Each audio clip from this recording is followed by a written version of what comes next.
Oh, we're back on the air. Hello everyone, I'm ForumBX257, your friendly neighborhood 1980s G.I. Joe toy reviewer. And I'd like to take the opportunity just to make a little bit of an update video, just to express what I'm going to be doing on my channel for the upcoming year. Now, this video is not just going to be my fat head talking throughout this whole video. I promise to sprinkle in a few bits of G.I. Joe eye candy. Now, one of the things I guess I have to address is the commercial that you might have seen from my 1983 His Tank video. Yeah, that is going to be exclusive to Blip TV. It's not going to be on my YouTube channel. That is part of, I wanted just to make that particular video part of my exclusive content for Blip TV. I do have to make that every so often, just, you know, just as a contract thing. But also, I wanted to really advertise what I'm doing on my Blip TV channel versus what I'm doing here on YouTube. Now, what I'm doing here on YouTube is basically, you know, it's a lower quality. Now, I film in high definition, but what's here in YouTube is actually a bit of a lower quality, and it's actually very short. It's a much shorter video. And I just feel that that's a little better for people watching on maybe mobile devices, you know, like phones and iPads and laptops and whatnot. What's on Blip TV is a much longer video. It has the music, it has the end scenes. Sometimes it even has like a video that I've actually cut out just for time. As a matter of fact, my 1989 Stalker video, it even had a blooper in it, which I don't think I actually put that in my YouTube version. I can't remember offhand, but that's the type of thing that's going to be on my Blip TV channel that I want to really emphasize. That's almost like a director's cut of the reviews that I'm doing here. Now, it's not exactly what I want to do on YouTube, but it's just how I can only survive doing reviews on YouTube. It's either that or not do them at all here on YouTube, or not do them on a scheduled time frame, which is kind of really what I really want to do. I want to do things, you know, every Friday or every Saturday. You know, and doing them the Blip TV way here on YouTube, it's not going to work. YouTube doesn't want it to work, so it's not really my decision to do that. Of course, I do apologize because Blip TV, its own player, encoded player, may not entirely work on everyone's mobile devices or computers. I do apologize for that. I apologize, you know, for the Blip TV staff.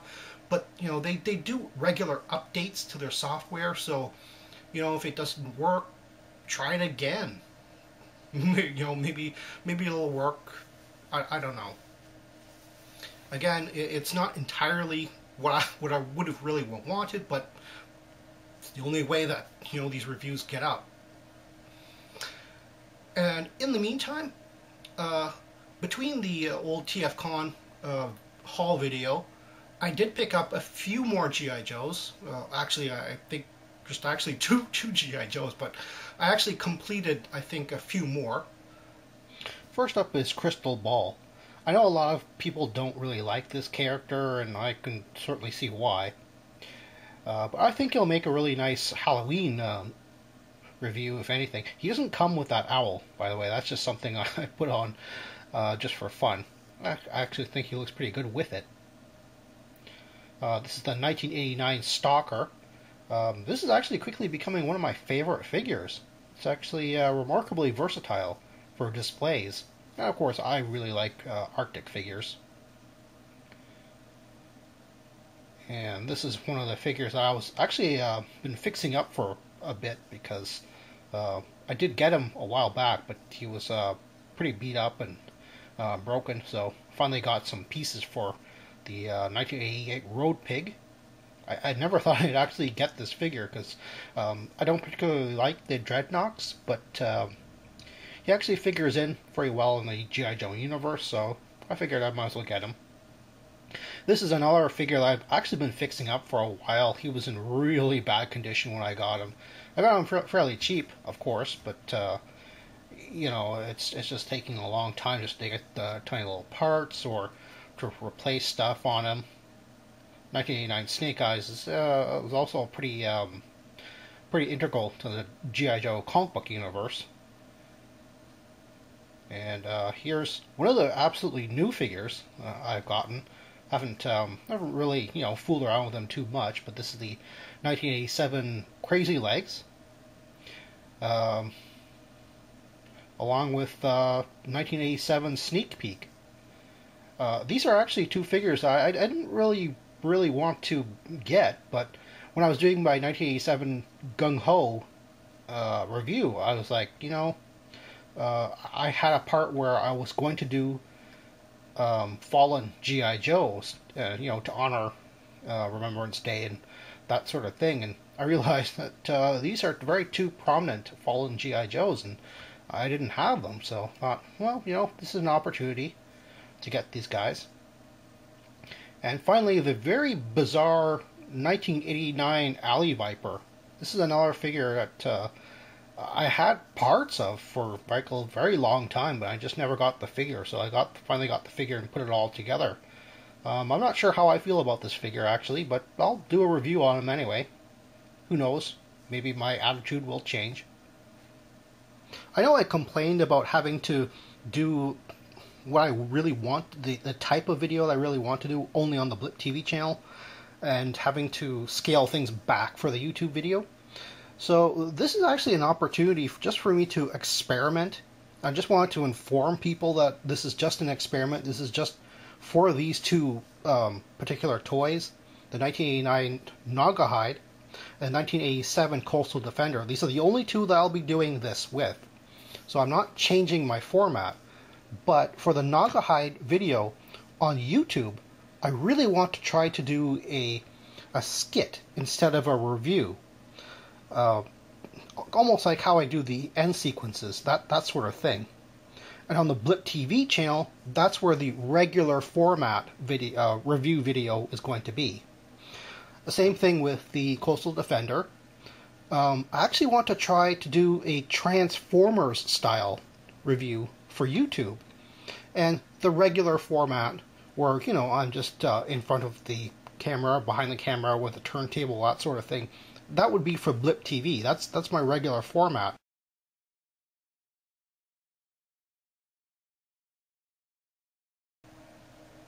Okay, so the 1989 Stalker and I think Crystal Ball was, I've already done those reviews, but those were things that I actually did pick up between the times.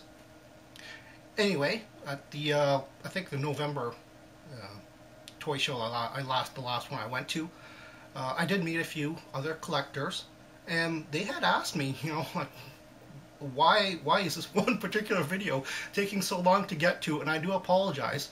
So eventually I will promise to schedule and really get in this particular review.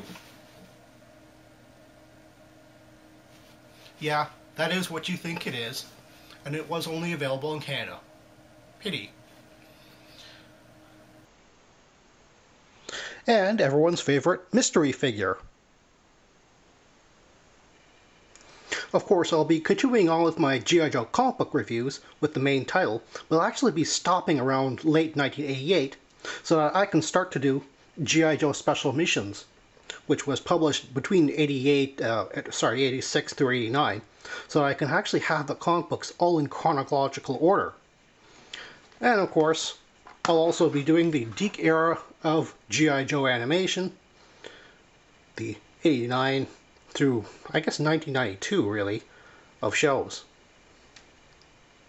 The other thing I just want to mention is that I do want to make some fun reviews every so often. And the other question is that have I ever done just a collection video? Well, I actually started off the videos that I've done on YouTube with basically an overview of my collection at the time. And those were all in, little parts. It was before I became an affiliate of YouTube. So, I can a whole bunch of little chunks by year. However, as some of you might know, I don't live alone, and I have to share my display space with someone who does not necessarily want her stuff photographed or videotaped. So, you know, and on top of all that, I don't keep all of my GI Joes all out in one huge area. I have one small display, and I rotate that display every month because not only does that, you know, help keep things, you know, fresh and helps me, you know, have a little decorate and display, but it also actually helps me clean the GI Joes. It kind of forces me to, you know, clean the stuff before and after I take them out of storage. However, this spring, I finally, somebody's finally decided on the color that they want a room to be painted in the house. So, I have a couple of days in the spring where an entire room will be absolutely bare for me to do with anything I please, and I please to put all my GI Joes in there so that I can finally film a proper collection video for you. So, as a matter of fact, I will be doing a few videos just on licensed non-action figure GI Joe toys. So I actually went ahead and actually filmed a bit of that ahead of time. So that's actually what's coming up next, just a sort of a preview of what I plan on doing for that collection video. So enjoy! This is just a preliminary video. I just wanted to set up the shelves and just to see what it would look like. It's not really well lit as I would really want it to be, and I'm just experimenting with actually how to videotape the shelves. Of course, when I actually do the proper video in the spring, I'll probably explain better of what you're looking at, because I think certain stuff actually does need a bit of explaining. Before I forget, the 2014 is the 50th anniversary of the G.I. Joe brand name, and I do plan on doing something special for that. It'll be a regular action figure review, of course. It won't be anything, you know, special or out of the ordinary, but I think it's going to be more appropriate for the 50th anniversary. The previous shelf was more or less the reference material, and this is more or less the licensed products, non-G.I. Joe action figure toys. But I actually plan on doing 4 of these throughout the year.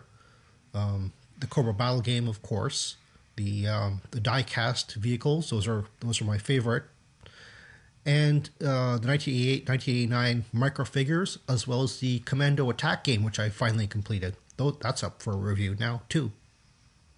Well, that's all the time I have right now. Please check out my Facebook page for more information and behind-the-scenes photos for these reviews. Thank you for watching this video, and stay tuned for next time to see another 1980s G.I. Joe toy review. See you then.